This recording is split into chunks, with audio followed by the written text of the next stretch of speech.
Section 1. You will hear a man telephone a travel company to book a holiday. First, you have some time to look at questions 1 to 4.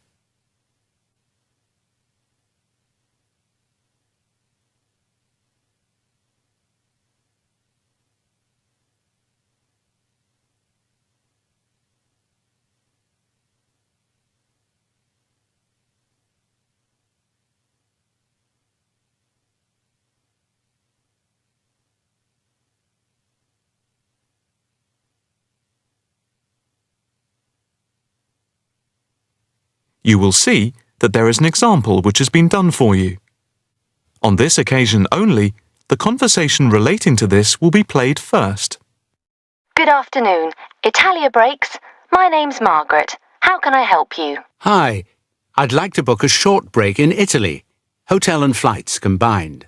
Anywhere in particular? Yes, Venice if possible. The holiday destination is Venice. So, Venice has been written in the space. Now the test will begin. You should answer the questions as you listen, because you will not hear the recording a second time. Listen carefully and answer questions 1 to 4. Good afternoon. Italia Breaks.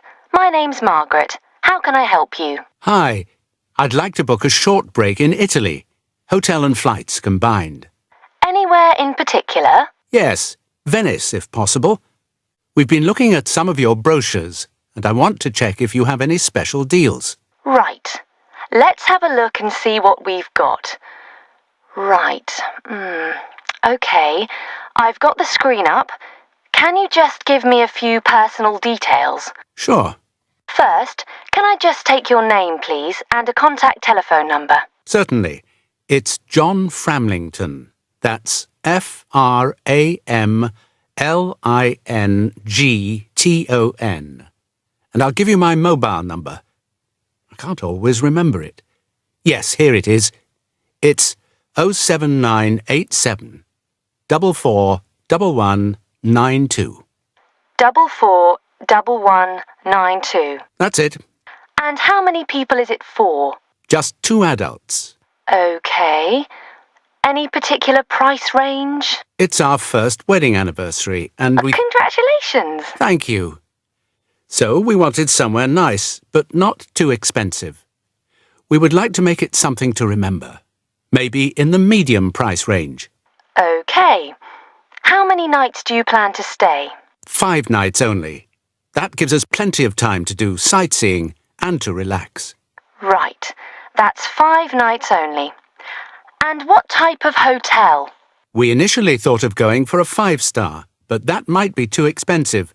So we've been looking at 4-star hotels. We've got quite a few in our brochure, but the one I would recommend is the Hotel Scotland. It's 4-star, and I know there are rooms available because I have just made a booking for another client there. I didn't notice that one. I don't know how I didn't see it. It's easy to miss them. I've also stayed there myself, as we sometimes have to go and check out the hotels. And of all the ones I visited, this was my favourite. Oh, right. Before you hear the rest of the conversation, you have some time to look at questions 5 to 10.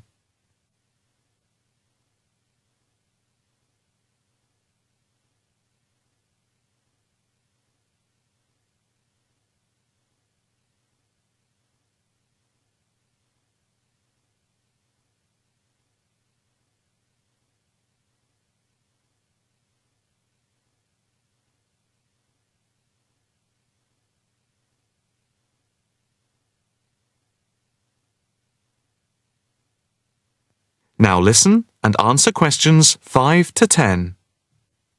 What's the hotel like? It has a courtyard for breakfast. It's got 50 rooms. It's just been renovated, and so it's very stylish. Is it in the brochure? It's on page 63. Ah, yes. I can see it's right next to the railway station. But what appeals to me most of all is that the hotel's very convenient for all the water buses. And the idea of having a terrace with the room I really find very appealing. These are big pluses. It's probably the most central hotel we have. You might think it would be a bit noisy as it's in the main commuter area and a place where tourists go. But from experience, I can assure you the hotel is very quiet. Most of the rooms are facing away from the main thoroughfare. Can you tell me when you'd like to leave? The 17th of March. Coming back on the 22nd. Okay. I'll just check again if there are places available. 2 adults sharing. Hotel Scotland. Yes, that's gone through. Okay. And how much is the break, including flights? There's a special rate at the moment because it's off-season. For 5 nights, let's see, it's £716 for a double room and flights. That includes airport taxes, but not insurance. Each? No, for 2 adults sharing. That doesn't sound too bad at all. What reductions do you have at the moment? Well, if you make the booking before the 17th of February, you get a further 15% reduction, subject to availability. That's a big saving. Yes, it makes the price very reasonable indeed. Do you need travel insurance? Yes, I suppose we better had. For 7-day cover for both of you, it's £17.88. Okay. Do you want to book today? I think we should, but can I just check with my wife? Can you hold the booking for me? I can hold it until 1 p.m. Okay, that's fine. I'll get back to you immediately. I'll just give you a reference for the reservation. Okay. It's FAPSJM15. Thanks. I'll get back to you as soon as I can, and definitely before 1 p.m. This is too good an offer to miss. That is the end of section 1. You now have half a minute to check your answers.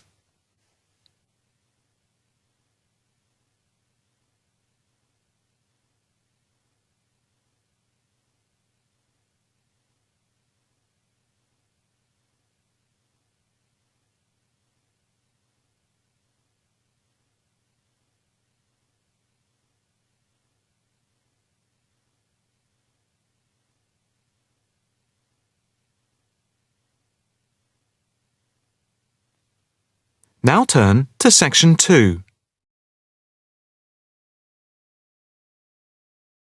Section 2. You will hear a talk by a counsellor on plans for the development of an old industrial site. First, you have some time to look at questions 11 to 13.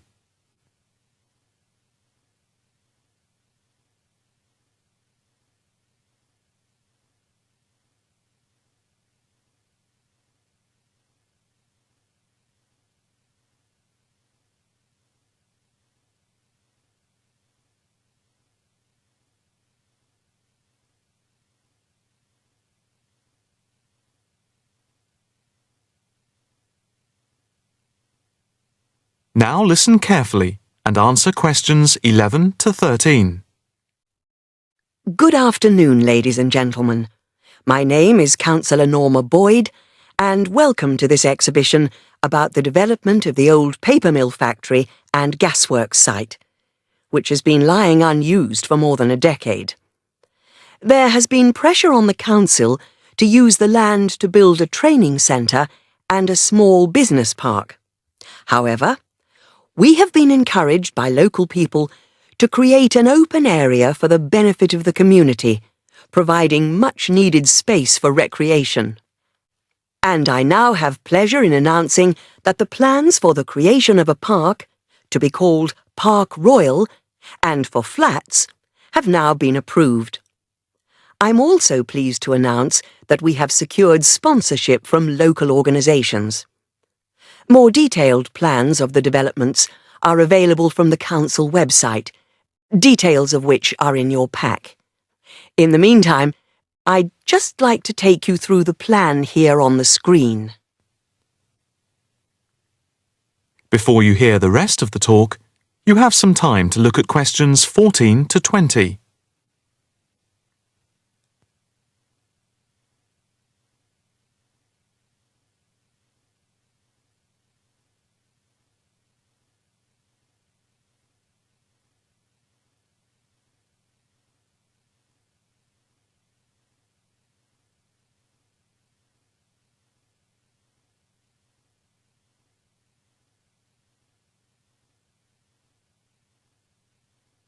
Now listen carefully and answer questions 14 to 20. If we start here at the bottom, you can see Parkside Street, where the main entrance to the park is. On the left of the entrance, in the bottom left-hand corner of the plan, there will be a block of 40 studio flats. On the other side of the entrance, there will be some workshops for local businesses. There will also be another entrance here, on the top right, which leads into Pear Street. Here, in the centre of the park, we will have an ornamental lake with paths radiating north, south, east and west to the different areas of the park. In the top right-hand corner, just by the Pear Street entrance, there will be a large sports area with 2 football pitches and 4 tennis and volleyball courts. Just here, beside the pitches, on the same side of the path, will be an outdoor swimming pool. Now, in the top left-hand corner, a walled flower garden is planned with a rockery and a water feature with walkways, seats and lots of shady areas for the summer. Next to this, a sculpture garden is also planned. Now, let's see. Just here, below the walled garden, there will be a grassy amphitheatre with a permanent covered stage for open-air concerts.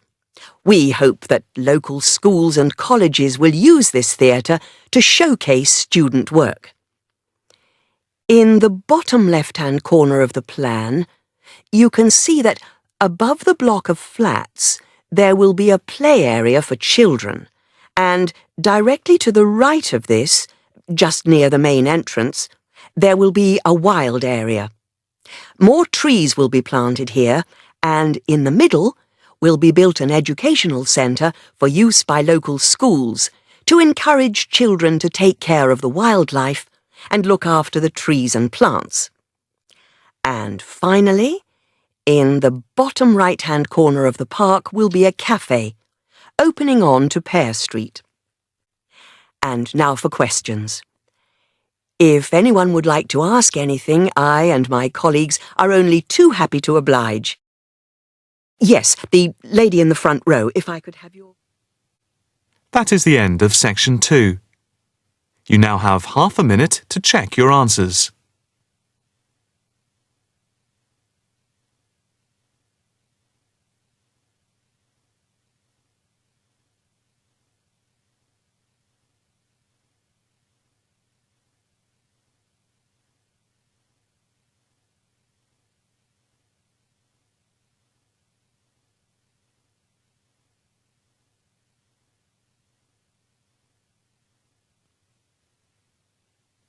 Now turn to section 3. Section 3. You will hear a female student inquiring about changing her course. First, you have some time to look at questions 21 to 25.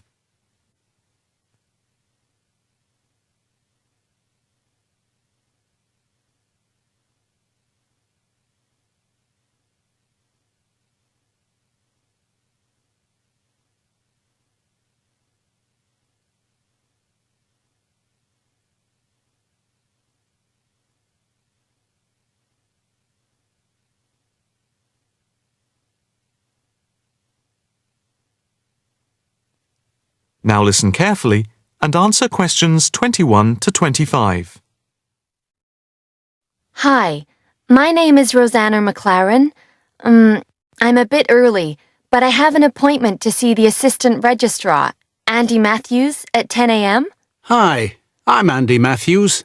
Nice to meet you. Nice to meet you. My tutor advised me to come to see you about changing my course. Yes, I've had an email from your tutor, David Vine. Let me just call it up. Here we are.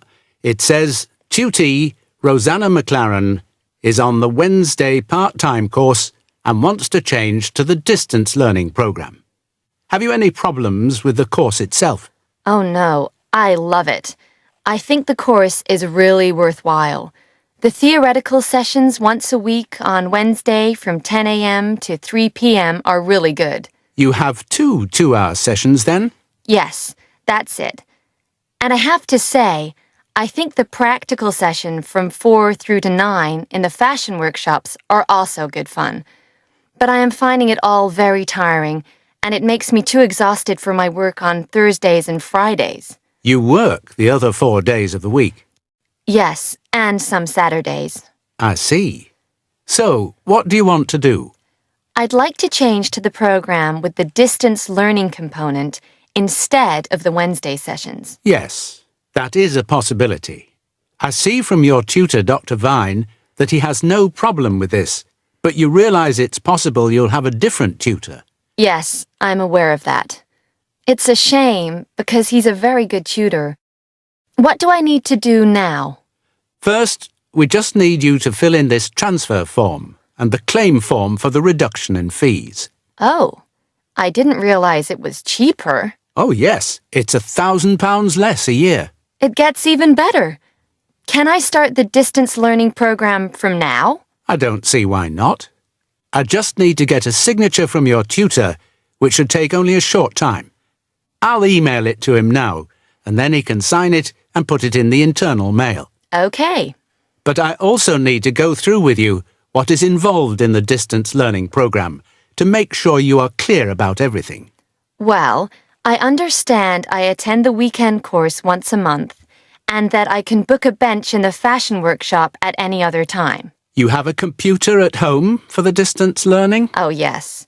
I have the necessary equipment for making video calls over the internet already.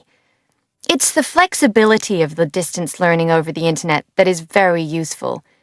And what makes it even more interesting is that I don't have to spend a lot of time traveling to and from the university on the Wednesday. I can adapt it to my own routine, as I will be able to do the theory over the internet from home when I want. The same is true of booking a tutorial online, using Skype. Yes, it is amazing, isn't it? It's in its infancy, but it's been up and running for a year now, and it's going rather well. Can I just ask if it's possible to have a face-to-face tutorial at any time as well? There is no reason why you shouldn't be able to.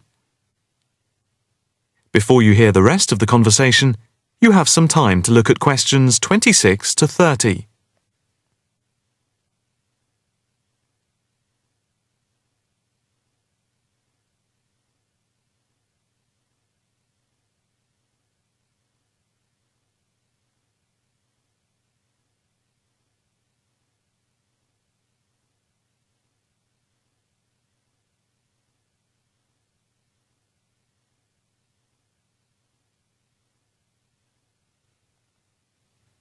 Now listen carefully and answer questions 26 to 30.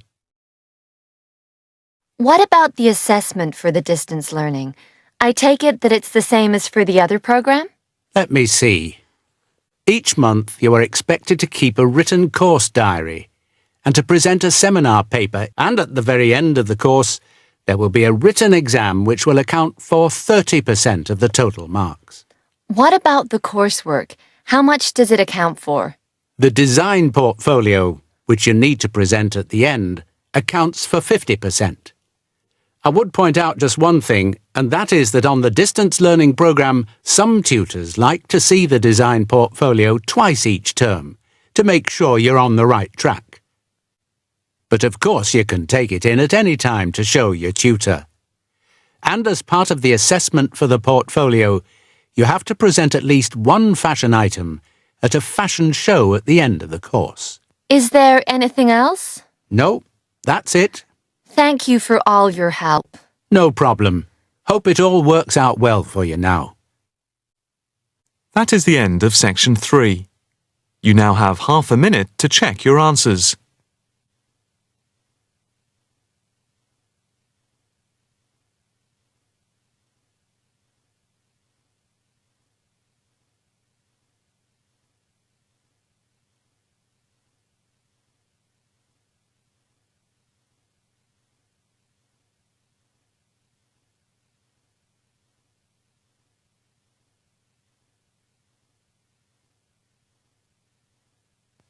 Now turn to Section 4.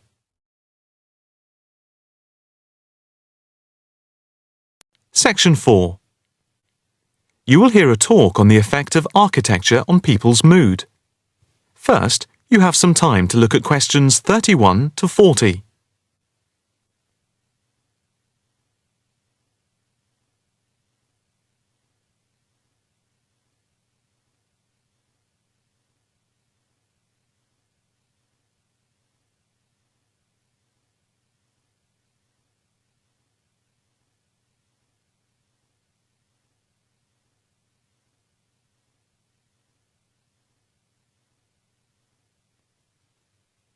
Now listen carefully and answer questions 31 to 40.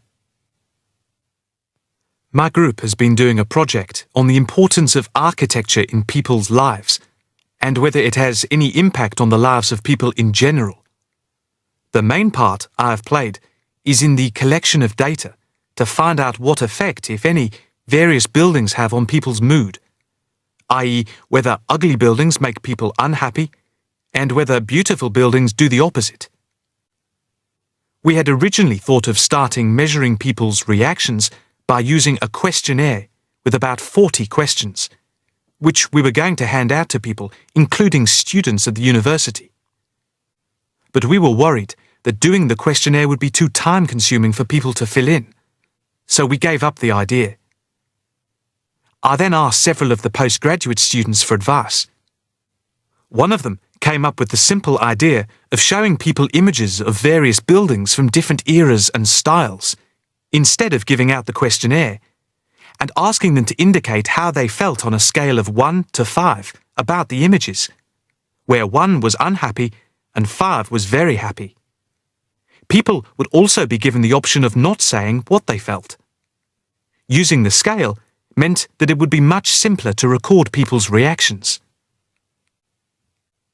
I decided to follow this advice, and so the first stage was to collect a large number of images. I used Google to print off colour images of views of houses and apartment blocks where people live, and different types of buildings where they work.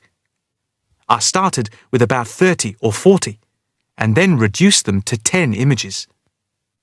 Media resources in the Amory building at the Judd Street branch of the university helped me produce the final images. I had them blown up to A4 size, and we used colour rather than black and white to make the detail on the images clearer. We made 5 sets of images, and for protection when handling, we pasted the images onto hard card. Then, using a machine to wrap them with plastic, we laminated the cards. 5 of us targeted different age groups. We went to a local school where we obtained permission to ask a group of teenagers between 11 and 18.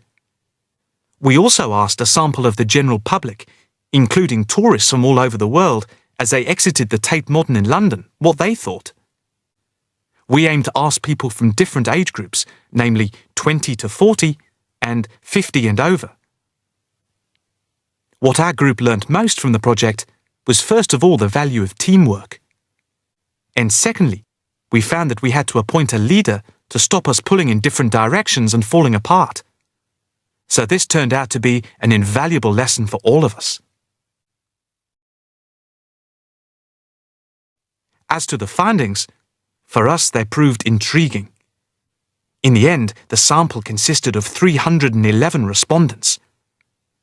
I thought initially that people wouldn't be interested in taking part.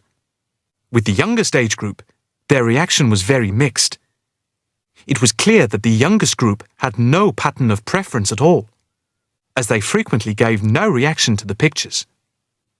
For the 20 to 40 age group, we found that they tended to score more in the middle range, around 3. We found that out of the 3 groups, the most likely to be favourably affected by the images, that is, they were more likely to score the images as 5, were those aged 50 and above. And nobody in this age group failed to say what their reaction was, which was unique for the 3 groups.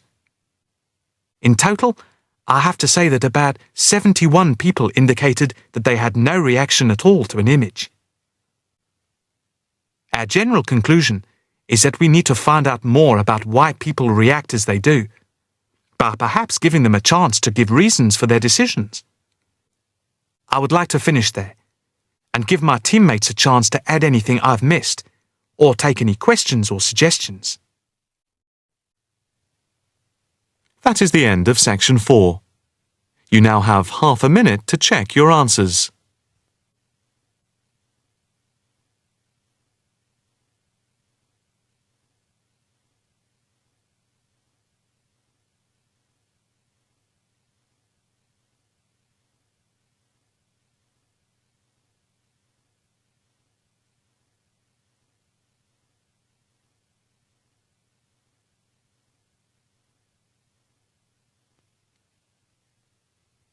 That is the end of the listening test. You now have 10 minutes to transfer your answers to the listening answer sheet.